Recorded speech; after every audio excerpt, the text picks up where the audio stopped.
விருதுநகரில் தனியார் பாரில் மது அருந்தச் சென்ற இளைஞர்கள் சைடிஷ் கேட்டு தகராறில் ஈடுபட்டதாக பார் ஊழியர்களால் தாக்கப்பட்டுள்ளார்.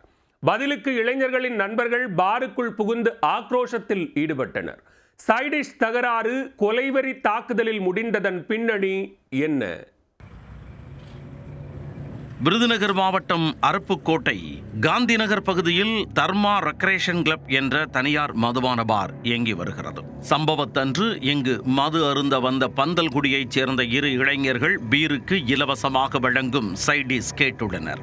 சைடிஷ் தீர்ந்து விட்டதாக பார் ஊழியர்கள் கூறியதாகவும் அதனால் ஏற்பட்ட வாக்குவாதத்தில் அந்த இளைஞர்களை ரூமில் பூட்டி பார் ஊழியர்கள் சரமாரியாக தாக்கியதாகவும் கூறப்படுகிறது. உயிருக்கு பயந்து அவர்கள் தங்களது நண்பர்களுக்கு போன் செய்து பாருக்கு வரவழைத்துள்ளனர். உடனே அங்கு விரைந்து வந்த பலர் பார் கதவை தட்டி அந்த இளைஞர்களை கேட்டுள்ளனர். ஆனால் அப்படி யாரும் இங்கு வரவில்லை என கூறியதால் சந்தேகமடைந்தவர்கள் பார் கதவை உடைத்துக் கொண்டு உள்ளே புகுந்தனர். இதனால் இருதரப்பினருக்கும் இடையே கைகலப்பு ஏற்பட்டு ஒருவரை ஒருவர் மாறி மாறி தாக்கிக் கொண்டனர்.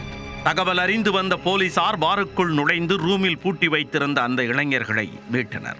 இருதரப்பினருக்கும் இடையே ஏற்பட்ட இந்த மோதலில் 5க்கும் மேற்பட்டோர் காயமடைந்தனர். பாரில் இருந்த சேர்களை அடித்து உடைத்து சூறையாடினர். இத்தாக்குதலில் பார் முழுவதும் ரத்தம் சிதறி கிடந்தன. காயமடைந்தவர்களை போலீசார் மீட்டு அரசு மருத்துவமனைக்கு சிகிச்சைக்காக அனுப்பி வைத்தனர். அருப்புக்கோட்டையில் தனியார் பாரில் மது அருந்த வருபவர்கள் ஏதேனும் பிரச்சனை செய்தால் அவர்களை குண்டர்களை வைத்து தாக்குவது தொடர்கதையாகி வருகிறது. குடியிருப்புகளுக்கு மத்தியில் செயல்படும் இந்த தனியார் பாரில் அடிக்கடி இதுபோன்ற அசம்பாவிதங்கள் நடப்பது பொதுமக்கள் மத்தியில் மிகுந்த அச்சத்தை ஏற்படுத்தியுள்ளது.